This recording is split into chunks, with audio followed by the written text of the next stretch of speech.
3, 2, 1. Here we go!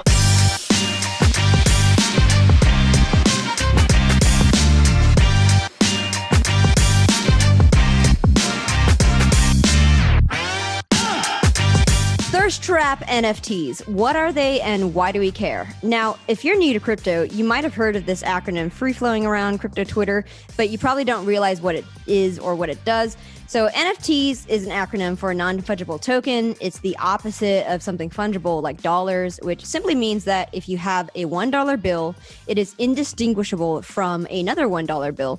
And the person accepting the $1 bill would have no preference as to which dollar bill you give them. Now, a non-fungible token, on the other hand, is entirely distinct from another non-fungible token in that one is not the same as the other. So in the cryptocurrency world, NFTs are applied to digital art, which means that one non-fungible token is used as a representation of a piece of a scarce digital art, meaning, two pieces of art are not the same. Today, we're here to talk about a new paradigm that recently arose, the advent of the NFT thirst trap, or sexy selfies minted as the scarce digital art that is associated with a non-fungible token. But all is not as it seems. When you think about a thirst trap, you think hot girl in scantily clad clothing. But as you can see with our choice of guest today, that isn't exactly the case. No offense, Eric. Instead, we're here with a now infamous NFT thirst trap creator, Eric, aka Second Realm, who dons an epic beard, and he has minted a naked selfie of himself as an NFT. So welcome to the show, Eric. Thank you so much. And just for clarification, it's half naked. We're going to pull that up right now. Eric has permitted me to share the image of the NFT, and this is him in the scantily clad towel. In full glory right there. In full glory, all over the internet. And this is being sold at auction, by the way. So, Eric, can you tell us a little bit about the context about what caused you to mint an NFT in your likeness? Yeah, definitely. It was in solidarity with Crypto Finally, who for several months has been fighting the good fight to get her name cleared up in terms of CoinDesk basically calling her or basically tagging her as a sex worker, and her brand is online, but it's been happening, there's a lot of noise on the internet right now, always. And so it didn't really get through until I saw it. And then I just minted it on the fly, just in solidarity. And then Money Alata picked it up. And Money Alata is kind of a huge name in the NFT space. Can you give us some context about Money Alata? Who is that and what do they do? Yeah. Money Alata is an artist like me. He's a super rare artist, kind of sells, I would say he's in the top 1% of sellers in the NFT space. My goodness, Perfect. Money Alata. Damn, look at that. Oh, you could see it? It looks like he has a sock or something covering his junk. Yeah. This is what I'm looking at. Yeah. Join my OnlyFans for more of me. Yeah, he doesn't have an OnlyFans, for the record. Oh, really? Yeah, no. It was all just to riff on the unfortunate situation with thirst traps in the world. I would imagine that all of the girls who are on OnlyFans earning revenue would actually all adopt this NFT phenomenon once they understand it. Yeah, I think they absolutely should. It is actually more lucrative to do that, right? If you imagine, a very hot girl can sell one of her nude selfies for 1 ETH. Even 1 ETH is potentially her entire month's revenue. Yeah, what's 1 ETH now? Maybe 1,800. I haven't checked, so I don't really know. But ETH is at 1961 right now. Yeah. So yeah. Even if somebody sold their one NFT for 1 ETH, that's a lot of money. Yep.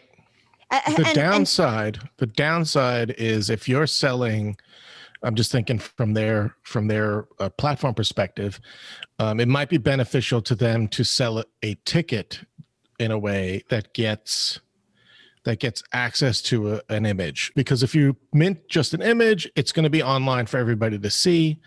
And maybe that's not what you want for your brand. Maybe you want that exclusivity. That's just something to think about, how NFTs can be used. For our listeners who don't know how the NFT selling and buying process works, can you explain how the ticketing process works? Essentially, it's the same mechanism. You would just mint an image that looks like a ticket, and then that ticket would then allow the person who sold that ticket to give priority access based on that content, right? So basically, if you have a Discord channel, you could program your Discord channel to give access to somebody who owns that NFT specifically. That's it. I have an OnlyFans account. If I have an OnlyFans account and I take an NFT selfie like you did, or, Money Honey, a lot of money did.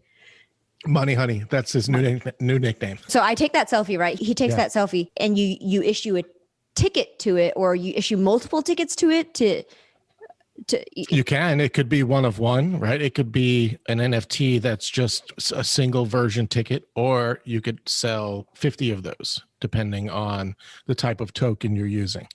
It's just an option within a platform like Rarible. You could either choose to mint a token that's multiples, or you could choose to mint a one of one. How is it actually scarce? So if I say one of my images is I'm going to mint like 50 tickets of it, like 50 just exclusive ones, one of a kind, it's never going to happen again tickets. So only 50 people can get access to this NFT, right? This picture. How do I prevent those 50 people from sharing the image and spreading it across the internet? Even if you give people access to OnlyFans, how do you prevent them from sharing the image? I don't know that is the kind of, there may be technologies out there that solve that, but that's not exactly what NFT is trying to solve.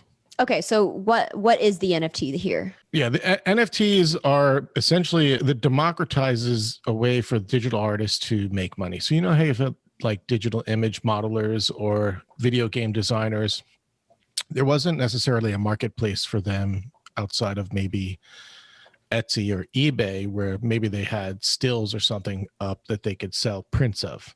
This technology, this NFT, gives people the ability to sell digital assets such as videos. If you're a game designer and you design an entire scene, you could sell that scene as it moves, as a movie, or maybe it's a still from that scene. These are opportunities that are not readily available out there in traditional markets, and NFTs solve that. So it may not be the best way to enforce digital scarcity, but it is a good way for content creators to directly sell and market to their fan base. Yeah, there is a scarcity model to NFTs that you could build in, certainly. But what I understood you to ask me was about the privacy aspect of people sharing images that they had access to with friends. That, I don't know that we could solve that, right? Because if I have access to a private group, well, I could show my buddies, hey, look, or I could screenshot it and say, hey, you look too, But in terms of digital scarcity, certainly NFTs provide the ability to add scarcity models. And right now we're so early in it that we don't even really know what that looks like. Mm-hmm. But if you are an artist and you sell a one of one, that's a digital element, or maybe you sell, another version that's slightly different and it's one of 50 for a different collector base. The one of one is scarce because it's the original version. It's a one of one. There's only one version out there. But yet you have other collectors you're given the opportunity to sell one of 50. But one of 50 is still scarce, right? Because there's nothing beyond that 50 that's going to be available for that particular piece. That's just like a really high level version of a scarcity metric based on pieces. But there's all kinds of scarcity elements. If you look at Hashmasks, do you know what Hashmasks are? Yeah, I actually got gifted a Hashmask and didn't know what it was, but it was under my name.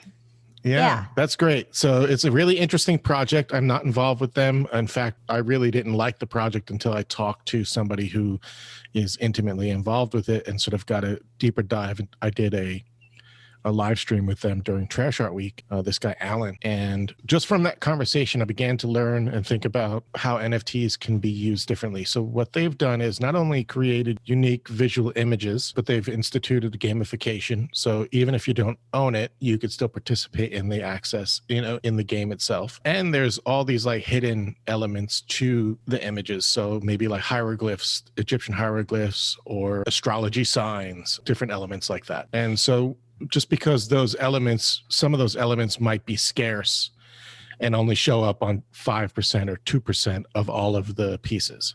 Oh, Adding additional scarcity elements. Oh, that's very interesting. Yeah, I could just pull up my Hashmask right now. And from just looking at it immediately, I could tell that it looks like it could be like a QR code embedded in it or some sort of steganography embedded in it. There's like a story in there, and these things are embedded with little hidden Easter eggs. They've given no information other than saying there are hidden messages about what's in these pieces. So people have been, if you check out their Discord, it's really interesting what people are talking about. But right now, I think the floor on these pieces is about 2 ETH. So you're talking $4,000 roughly to buy one. Wow. Yeah. Well, I had no idea I got such an expensive gift. What you want to look for is some glyphs in the background. Sometimes there's, people, hidden people. Oh, this is like a little game of I Spy, or It totally is.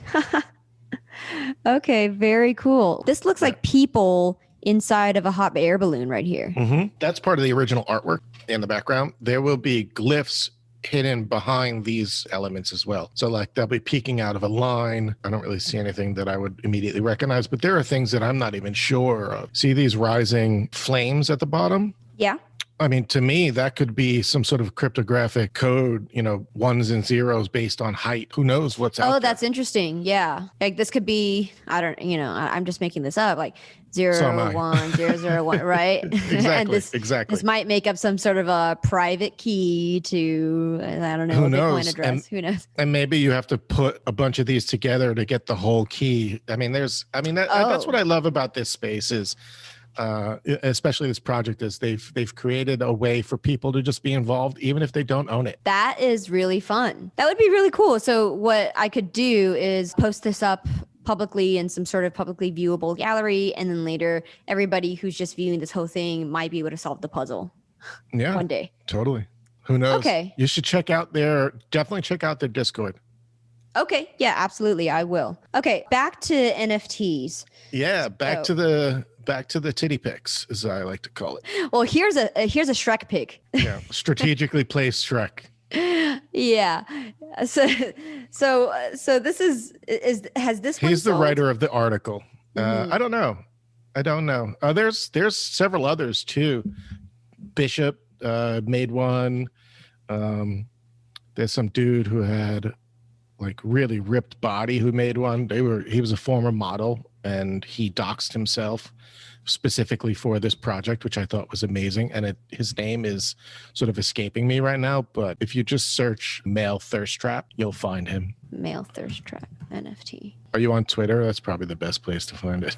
See, thirst traps explode. And that's the point. Here we are, we've got male thirst traps, they're kind of being talked about, and still Crypto Finally's CoinDesk article is the one that comes up. Put a space in between.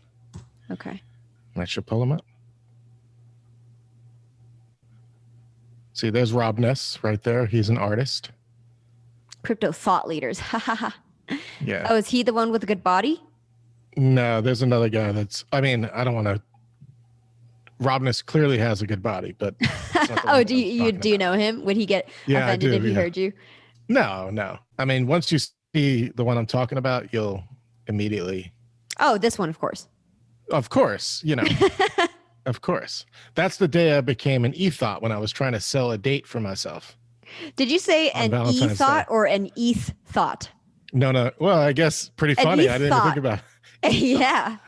I'm entering a whole new rabbit hole on Twitter. I haven't actually deeply explored the NFT space, and it looks like I highly recommend it. Are you familiar with Gary Vee? Yeah. So Gary Vee is all on top of this right now. We've also had his brother bought a CryptoPunk. Mark Cuban is in the space right now. Lindsay Lohan just dropped her own NFT. So did Soulja Boy. Tyga. That's amazing. It sounds like the target demographic who would be into NFTs is the same kind of people who would be into physical art. Collectors, people who value scarce art and have taste, and want to kind of signal that status. I think that is the perception.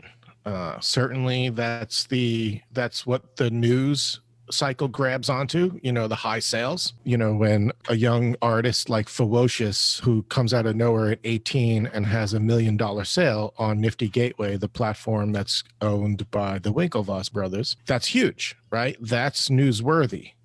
So Nifty Gateway, yeah. Oh, how fun. I didn't know that Winklevi were also into NFTs. So they have Gemini, and through Gemini, they invested in this company, Nifty Gateway, as I understand it. And there's also two twin brothers, the Koch Fosters, that run Nifty Gateway. And then yesterday, Mad Dog Jones, he's an artist on Instagram. He's got about 250,000 followers there.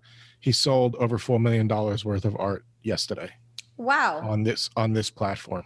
So yes, there is sort of these people coming into it for ROI or high investment opportunity. But there's an entire world out there that I'm a part of. This loose collective is called the Trash Artists. I don't know if you've heard anything about it, but we sort of bucked the trend of the high-end gallery perspective and started focusing on minting art that's focused on appropriation, but also working with other artists to bring them into the space. And so our whole ethos was, well, platforms like Nifty Gateway and Super Rare are these walled gardens. The idea of a decentralized art space, a decentralized art community, is that it should be decentralized, open, and accessible to all. And so we were, for the last year, we've been really focused on doing that hard work right there and bringing in as many people as we can. So when you said you're focused on appropriation, what does that mean? Like Andy Warhol, he did a lot of appropriation art, like the Campbell's soup can. You take something that maybe wasn't meant to be art or is art, and you put it in an entirely different context. So these things, this, for example, is going to cost $15,000, edition of 10, right? So there's 10 of these. Yeah, I don't know who this artist is, to be perfectly honest with you.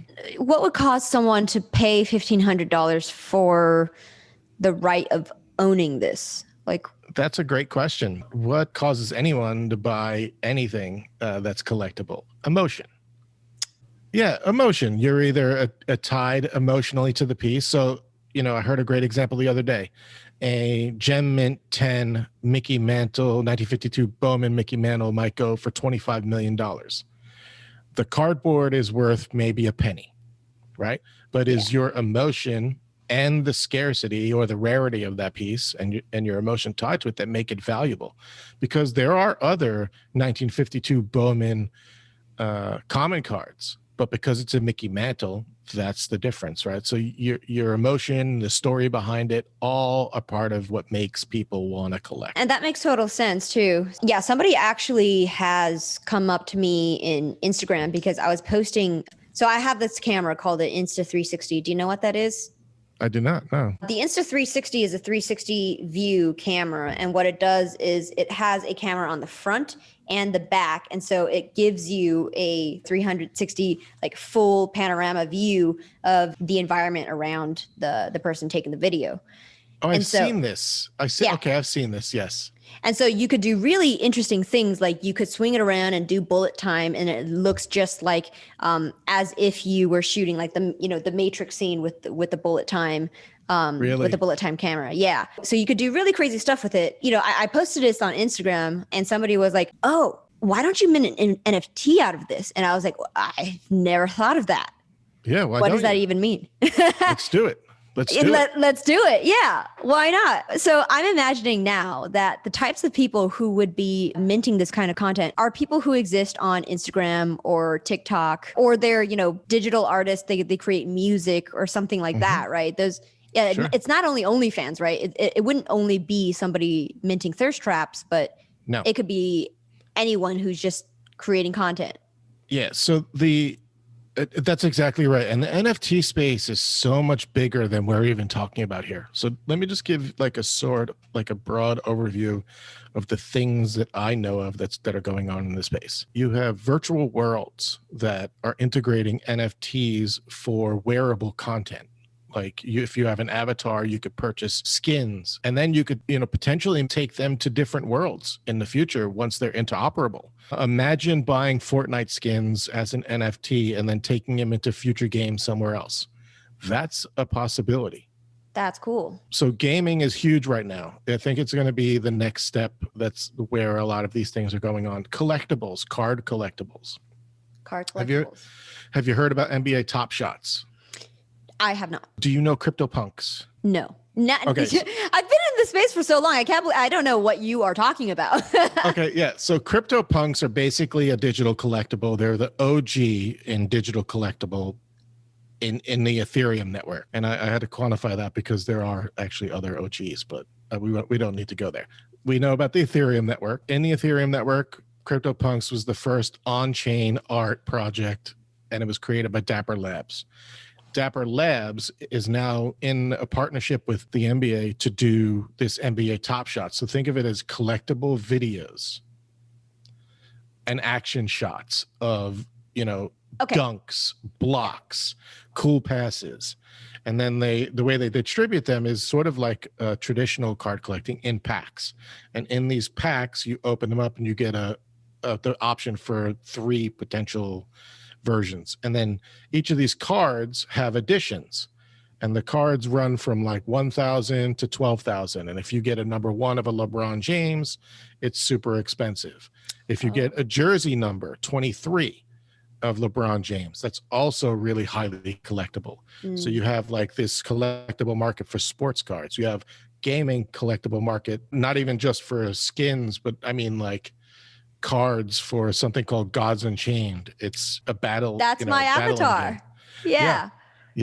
So I'm just coming into the gaming space to learn more about it. I've been, really into the art space for the last 18 months, but the possibilities are quite honestly endless. And it's all about interoperability with different chains, with different apps, different platforms. I mean, the future is going to be totally on chain, and it's amazing. That's extremely exciting.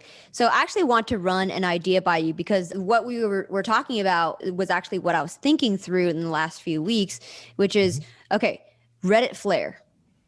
If you own an NFT skin or something, and you used it in a game or something, and it's like unique to you because you've customized it and whatnot, is there a way for you to translate that into like a unique piece of flair on Reddit or some Reddit alternatives, like decentralized social networking platform, and that could be your like unique little piece of flair? Totally. You could also make it your entire avatar for as you've done with your Gods Unchained card. There's a gentleman, I think, I don't really know if he's a gentleman, but there's a collector. His name is Pranksy. Are you familiar with Pranksy? No, but it sounds like a play on Banksy. It does sound like a play on Banksy. There was a really weird Banksy thing that just happened over the last 3 days, but what happened? Let's talk about Pranksy first to answer your question, and then we'll go into Banksy. Okay. Pranksy, there's a project called Avastars. Avastars is a wholly on-chain avatar creating platform. Pranksy took his Avastars avatar and made it his entire brand, because you own the rights, you own the commercial rights to that avatar. So, and it's an NFT, right? So think about this. So actually, it's a perfect example. You own the commercial rights to your Hashmask. Did you know that? I did not know that. Now you do. You could do anything you want with that that's commercially viable. You own it. There's no copyrights associated with it, according to the Hashmasks terms and conditions. Does that mean that if I were to commercialize that Hashmask, that then I could start earning royalties on it if it ever became a big enough brand or something like that? Possibly. I don't know if they have a royalty mechanism built in right now, but you could certainly build an entire company around that iconography. Oh, okay. Interesting. And you could sell it on t-shirts, you could put it on handbags, traditional stuff like that. And it's your image to own in perpetuity as long as you own it. as long as you have it in your wallet for you to do what you want with it. So that actually is extremely interesting, because now if we imagine a world that's 10 years from today, and let's say NFTs get big, right? So now memorabilia, let's say like, Star Wars memorabilia, or, anybody who owns the rights to, I don't know, like a C3PO Hashmask or whatever, they can commercialize that. And not always. In this particular project it is, but I imagine if Star Wars came into the space, they would still want to own their own IP. So you have, do you know Street Fighter? Are you familiar? So they recently launched a collectibles game on the Wax blockchain. Garbage Pail Kids too. And these are all, IP owned. I think Street Fighter is owned by Konami. Is that right? Yeah. And then Tops owns Garbage Pail Kids. So they own the IP for all of that, but you could still collect as part of this game. Sort of like collecting a digital Pokemon card. So there's like a bandwidth, right? Some of the games give you complete commercial rights. Others, especially from big companies, will want to protect their IP. So there's some fine line that you have to tread with existing like traditional IP laws and whatever new territory this NFT space is treading. I mean, I guess if Star Wars came in and said, hey, on this project, all of these cards are yours to own commercially, well then, that would be one way to do that, but they're not going to come in. Their brand and their IP is way too valuable to them. Let's say a new like Lucasfilm conglomerate enters into the space. They're like the next generation of Lucasfilm or Disney or whatever, and they are crypto native. So now they've started this IP on an NFT, and then they create some blockbuster thing, and then it becomes big. And so now that's going to happen at some point. Yes. Okay. So how do they protect their IP via these like the laws governing these NFTs? This space is so new. So we have an old paradigm of copyright and IP protection that will have to bridge the gap between this new technology for sure. I know that there are lawyers on it. There are going to be some bumpy roads ahead. Some litigation is coming to the space. I don't know who, when, where, how, or why yet. I don't think it's popular enough for brands to come over here and say, you owe us money yet. But when it reaches that point, we'll see. I think the current rules tend to, especially copyright, tend to benefit companies. The great thing about decentralization is if I'm a creator, I create my own content. It's a space where I don't have to play within the confines of copyright. It's on the blockchain forever. If I were to mint the Mickey Mouse thing, they could sue me all they want. It ain't going anywhere. It's going to be on the blockchain forever. They can't take it down. Mm-hmm. So this is like the murky gray area that we're going to have to figure out how to work in. I see there potentially being some issues if you're trying to tread on existing IPs, but then it's all fair game if you're going to mint something brand new and then build up a brand from there. Sure. And it depends on how you distribute your content as that brand. If you give your IP away in the way Hashmasks did, who knows what that might look like in the future, right? There might be, there might be games built around these characters that are being created, and Hashmasks might have to facilitate conversations between collectors the possibilities are endless in terms of what can happen. They make collectors part of the economy, if they're creating content. I'll give you an example. They have chess pieces on the cards, and they also have a suited deck in as part of this experience for Hashmasks. So you can imagine that maybe these 52 people come together and create a Hashmasks card set, and they all split the profits because they're the commercial owner of each individual image.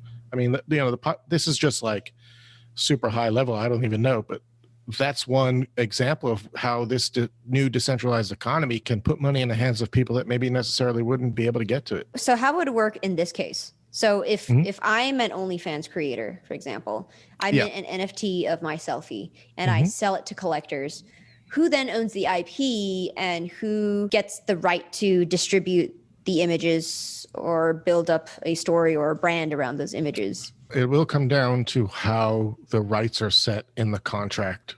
So the NFT is basically a contract that says, or a certificate of authenticity that says you own this piece, and here are the rules for you that define the ownership aspect of this piece. If an OnlyFans creator sells a piece, sells an image, right? It's no different, in my opinion, and they want to contain their IP protections. It's no different than an artist who would sell a physical painting, but still retains the copyright to that painting. So the collector isn't afforded the opportunity to just begin selling goods with that image on, unless those rights are expressly permitted. So same thing with an NFT image, same thing with a photography. You bought the artwork, you didn't buy the commercial rights in most cases, unless you do buy the commercial rights along with that piece. Got it. And so a collector or a buyer would be an end user of that good, and the distributor, the person who creates the good, is the IP owner. Correct. As I imagine an OnlyFans creator might want to do. But in the case of Hashmasks, the end user is the full commercial rights owner. So it depends on, how it's distributed. If you mint an NFT, it's an Ethereum token. It's an ERC 721. Mm-hmm. And in that contract, it's programmed in about how you can use it. Certainly, yes. Especially if you're thinking about interoperability with other platforms. I see. Imagine you're in a meta world, crypto voxels or virtual reality space, and you own this avatar, not an avatar, let's say a digital art piece, but in the contract it states it could only be displayed in your plot on this land and nowhere else. Right? Okay. That is a mechanism that could be programmed in, but it could also be programmed in that maybe the artist can allow based on certain parameters to then be showed elsewhere. I mean, this stuff is all, it's an imaginary world for the most part at this point. We're just figuring out how this stuff works. I mean, it's crazy. Like we're throwing traditional paradigms onto the NFT space just to try to get an understanding of it. And then we're warping all those paradigms to see what happens. And right now we're just at the very beginning of the of that warping.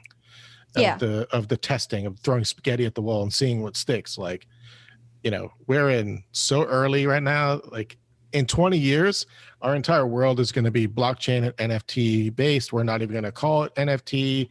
It's just going to be part of our services, part of our economy, part of our, content. It'll be as familiar to you and I the way that our avatars on Twitter or whatever platform is. Sure. Well, a perfect example is your TV.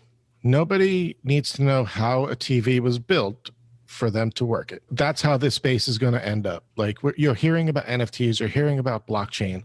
Eventually, you're not going to need to know how blockchains and NFTs are built in order to participate in the economy. And then in the future, in 20 years from now, we're not really going to have flying cars, but we're going to have my custom NFT avatar on my smart TV, as well as the same thing in my Twitter account, and as well as in my Second Life account, or whatever game you're playing. I mean, you could have probably 20 different custom avatars. Who knows? Mm-hmm. Who knows? I mean, is it your brand? I mean, I'm just so jazzed. This was the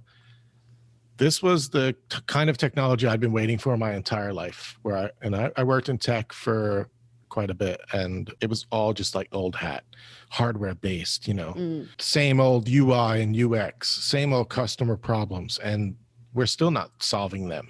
This new technology is giving me, somebody who likes to tinker and likes to play and likes to experiment, the right world for me to be in. As you and I have learned today, there's so many different worlds. Well, at least for me, both of us could reside in the crypto space, and one of us can not exactly know everything that's going on in NFTs. How I found NFTs was typing in crypto and art into Twitter.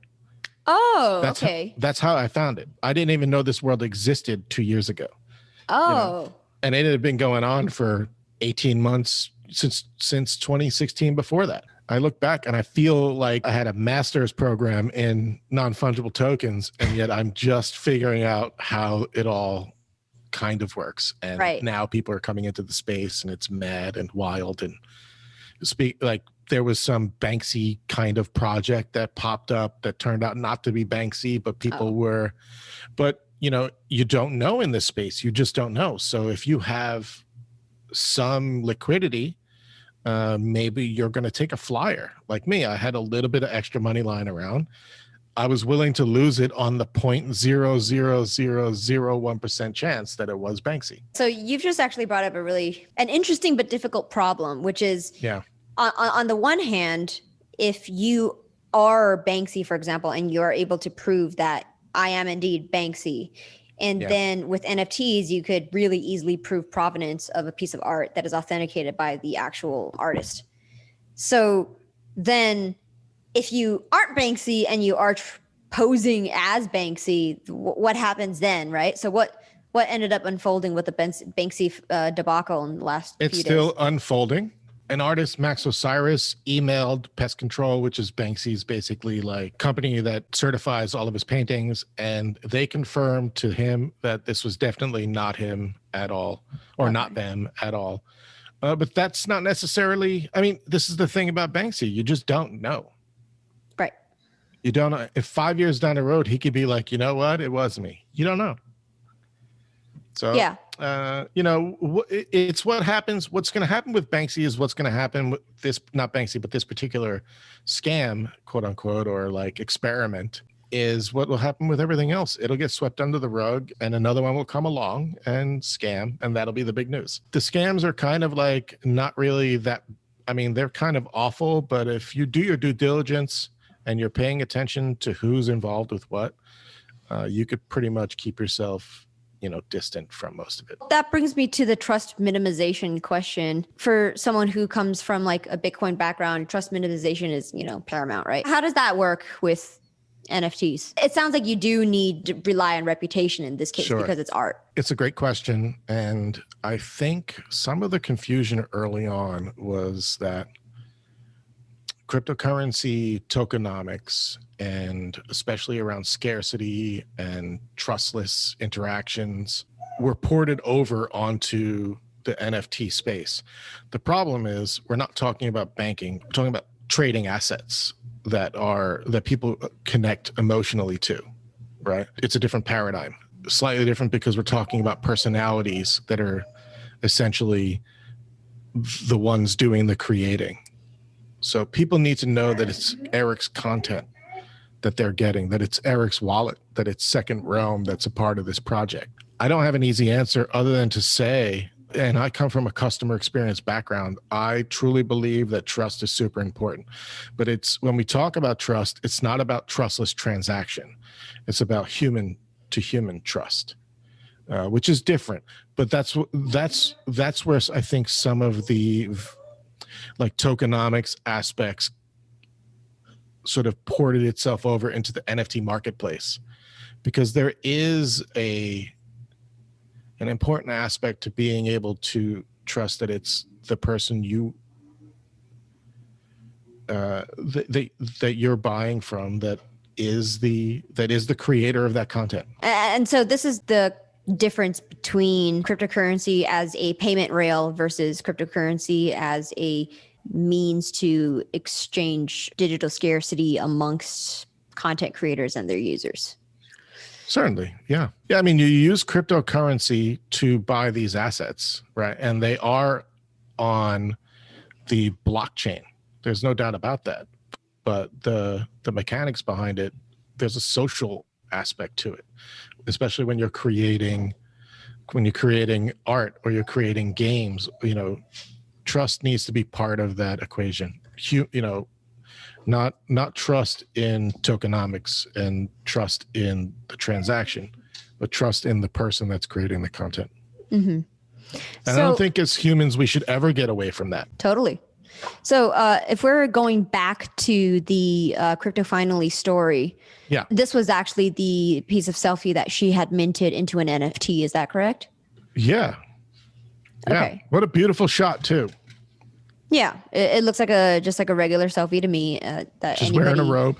that Yeah. anybody on Instagram would just post. What's the context here, and why did it implode and become such a huge story? I don't remember why it became such a huge story, but at the time, the idea that people were using selfies to mint on the blockchain was this egregious act. This is, I would say, in September, right, when this article came out. And so I think that Lee Kuhn, who wrote the article, sort of took an angle that they were thirst trap photographs. You know, from that perspective, maybe it is, maybe it isn't, depending on who's reading the article. But let's fast forward to when I reread the article and sort of got involved here.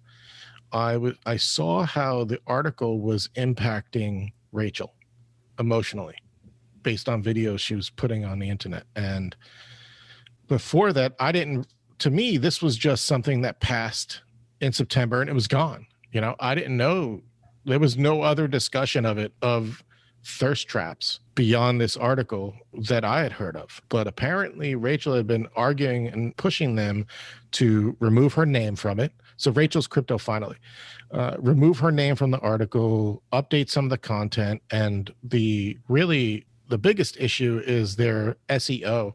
So her name shows up 40 times on the back end in the SEO optimization. And so when you search for thirst trap NFT on Google, this article comes up and it's all about Crypto Finally. And it's aggregated across Yahoo, Forbes, you know, wherever that they distribute. So it's been a big hit to her online personality. I mean, she's losing users because of this kind of content, that they identified her as a sex worker because she put a selfie on a NFT platform. How ridiculous is that? And so I got really upset. I was like, if I showed any part of my body, nobody's going to say anything about it. And you know what happened? I got praised. I mean, praised. That's a sexy NFT. Well, you know, if you think so, I think so. Yeah. But I got praised for putting my body out there in support of her. Now, how ridiculous is that? I kept telling people, don't praise me, support Crypto Finally. I didn't know it was going to blow up, but I certainly didn't expect to be praised for taking a selfie and minting it just like she did, where she got an article written about her. And I reached out to Lee and I reached out to the managing editor and I said, hey, I put my selfie out there. In fact, I show more skin than Rachel ever did. Are you going to write about me? And dead silence, you know? And this is the double standard that society's put on the objectification of women. And then on sort of censoring that objectification. It's like uncomfortable for some people in the media to see skin of a woman, yet here I am shirtless. I have the same body parts, except for one, right? It's like, what are we doing here? Mm-hmm. You know, the irony behind that really frustrated me, and I didn't think it was going to take off, that people were going to follow suit, but they did. Right. And so these NFTs with you, with Money Honey, and with Shrek Pants. Money Lotta. Money Honey. He's going to love that. I'm going to tell him. Money Honey. Yeah. Money Honey, you know, Shrek Boxers and Second Realm. You guys did this in solidarity with Crypto Finally. And some of these guys made some money, right? Like, did any of these take off? Like, did they sell? I don't know. I don't know about these guys. I wasn't really paying attention to I think his sold. I was selling mine and I was trying to sell it for 10 ETH. And the reason I was selling it was to raise money to give Rachel so she could hire a lawyer. That was the whole impetus behind me minting my token. His did not sell. Is there litigation to be had on something like that? Could you claim defamation? I talked to a lawyer friend. There's something called like the New York Times rule that, you know, the rags like the Globe and stuff like that get away with printing articles.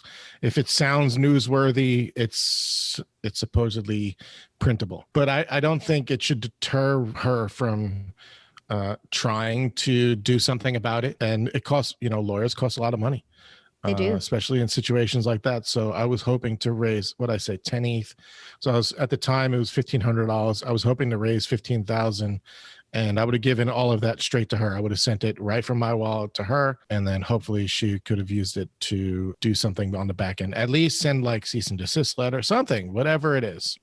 I don't know where it is now. You'd have to ask her in terms of that kind of stuff. But I just, felt it was my duty as a privileged man to do that, to show the hypocrisy and show the irony of all of this stuff. An image is pretty large, right? In terms of like disk space. If tons of people are uploading these to the Ethereum blockchain. You're asking a very important question. The Ethereum blockchain was not built to host images. It's just not.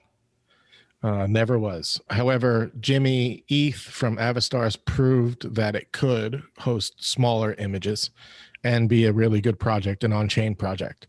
But what you're talking about is art files can be as high as 50 megs, 100 megs, even bigger, right? Movie files would be ginormous, too big to put on the Ethereum blockchain. So they don't. What they do is they use third-party hosting services, and then the really good projects will use something called IPFS, which is technically a distributed system, not a decentralized system. There is a central authority, but it acts like a decentralized. And so in the smart contract of the NFT, there's a hash that points to this particular image. So that's how they but that's how they ensure that the image you're looking at is associated with the contract. That makes sense. Okay, so you basically got a pointer to another blockchain. No, sorry, is IPFS a blockchain? No, it's a distributed system. Yes, yeah, exactly. So Filecoin. Okay. Yeah, there's other options out there, Filecoin and some, a bunch of others. I don't think that the use case has been used widely yet. The other issue that people often think about is, okay, I bought this NFT. It's a digital art piece. What happens if the IPFS the server disappears? Yeah, correct. If they stop propagating it, people have to run. Exactly. Yeah. There are some people who say, look, you've got the hash, so you can always point to where it was, even though it may not be hosted anymore. But then there is the on-chain gang, as they call it, and they believe that everything should be on-chain, including image hosting, the image. So I think that we're not at a point right now where that exists, where you can host a 50 megabyte file, maybe in the future. But right now there is inherent risk built into the digital art space with this. My recommendation would be back up all your images for now until it's solved. It has a very, very simple and elegant solution, which is, if you bought your NFT, just store it in your 1 terabyte like portable hard drive, for example. It's the 0G space pen conundrum, right? with NASA investing millions of dollars into R&D to create a zero gravity pen that will write while you're in space. And then, do you know the joke? You just use a pencil. Yes. The joke is the Russian space agency was like, I just got to use a pencil. Yeah, exactly. Right. So we exactly. do. Yeah. So save it. The pencil is save your damn photos. Yes. Just save it in your terabyte hard drive. Yeah. Exactly. You'll always have the hash associated with it. It may not point. You may not, be able to point to it, but you'll always have it, and that's the point. Yeah. Okay. Well, excellent. Yeah. This has been a really full episode, full of really It's a meaty topic, and we could barely touch the surface here, barely. And I'm not an expert, so I probably got some things wrong. Please do your own research and prove me wrong, please. Who is an expert in the space? It's so new. I don't know. Yeah. Well, what I'm saying is everybody in the space, the space is so new that no one is an expert, and I guess everyone intrinsically have imposter syndrome. Yeah. Well, I guess you're intrinsically an expert if you've been in it for any length of time, longer than a day. That's right. Yeah. And 24 hours is a long time in crypto. So many things can happen. It is. Yeah. It really is. I Doge really would've popped appreciate off. you I really appreciate you giving me the opportunity to chat here and talk about male nudity in a positive light. You know, I love it. It's an issue we really need to cover. You know, where really it's really difficult for us to just, you know, go out there with our shirts off. Very difficult. Yeah. So hard. Normalize male nudity. Right. And that's what we're here for. And, you know, normalizing whatever we want, you know, taking back our power using NFTs. Yeah. We can do anything we want with crypto. Exactly right. And if those that didn't get the joke there, I don't really believe that. What, you don't? Okay. Well, great. Thank you, Eric, so much for being on here. This has been great. So much fun. And we'll see you out there in the NFT crypto space. Yeah, come visit me at Second Realm on Twitter. That's where Will do. Yeah, and I'll link everything down below in the show notes so you can follow along. Awesome. This is exciting. Thank you for having me. Bye.